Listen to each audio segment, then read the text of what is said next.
Hey everyone, me Kevin here. Something important happens in about 6 hours from now. We're going to talk about it. But first, Jack, did you go on the Incredicoaster, the one with the loop-de-loops? Yeah. How was it? Like medium, like kind of good, but like kind of bad. Kind of scary? Yeah. Yeah. All right, thanks, Jack. We'll see you inside, okay? All right, so here's what happens. It's Victory Day in Russia, and this has big implications for, what's next in the phase of, or in terms of what's the next phase for the war against Ukraine. Now, I want to give you some background on this, timestamps and everything that's going on. So remember that this whole special military operation by Russia has been designed to demilitarize Ukraine and to denazify it, right? That's been the argument. So far, though, Russia sustained substantially heavy losses. As of current tallies, the international community expects that Russia has lost somewhere around 25,900 troops. This is in 2.5 months. Keep in mind that when Russia annexed Crimea, they only lost 6 people, so substantially larger death toll. Last time you had a really large sort of death toll from Russia was in the military operation in the Donbas, same eastern region of Ukraine, and this is actually when you had the founding of the present Ukrainian government. But anyway, there Russia sustained losses of around 14,400 people. So you can see that now you've already I should say you've got, 60 to 70% more losses, so substantially greater, and certainly not much to show for it. So what is Victory Day? Well, Victory Day marks the surrender of Nazi Germany. It took place May 8th, 1945, but when that took place, it was slightly after midnight in Russia. So in Russia, it took place on May 9th, hence the slight little difference there.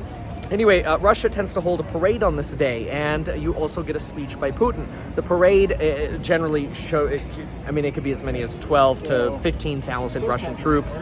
Obviously they're going to show off their arsenal. Oftentimes they also show off their latest and greatest weaponry, like ICBMs and, all the kind of crazy stuff. Who knows what we'll see.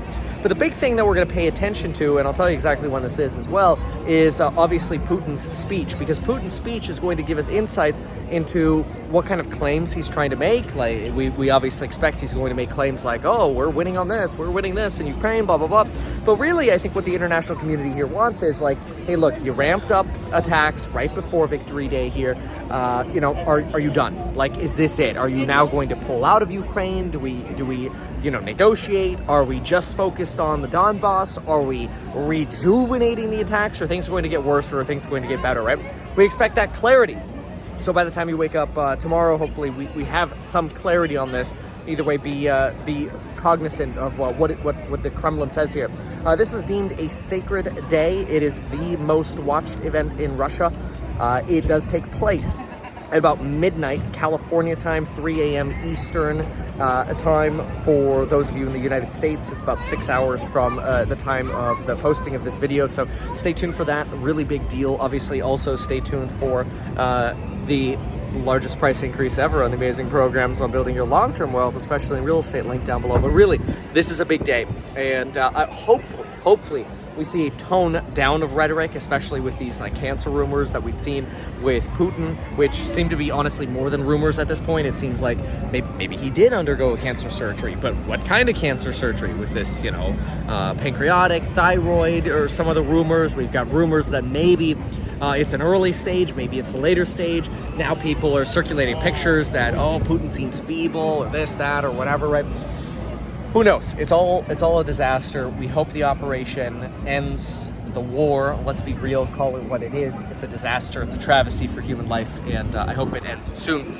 And it'll also be good for finally bringing peace and sanctity back to not only the people, but also our manufacturing supply chains, because the last thing we want is this war to cause world hunger and then essentially a famine in poorer regions, especially in Africa, Egypt, right, the Middle East, poorer countries that really rely on these exports. Even though food prices for us might go up a little bit, like baguettes get more expensive in France, I don't think you're going to see that kind of famine that you'll see in poorer nations if this war drags on. So let's hope it ends. Thanks for watching, folks. We'll see you in the next one.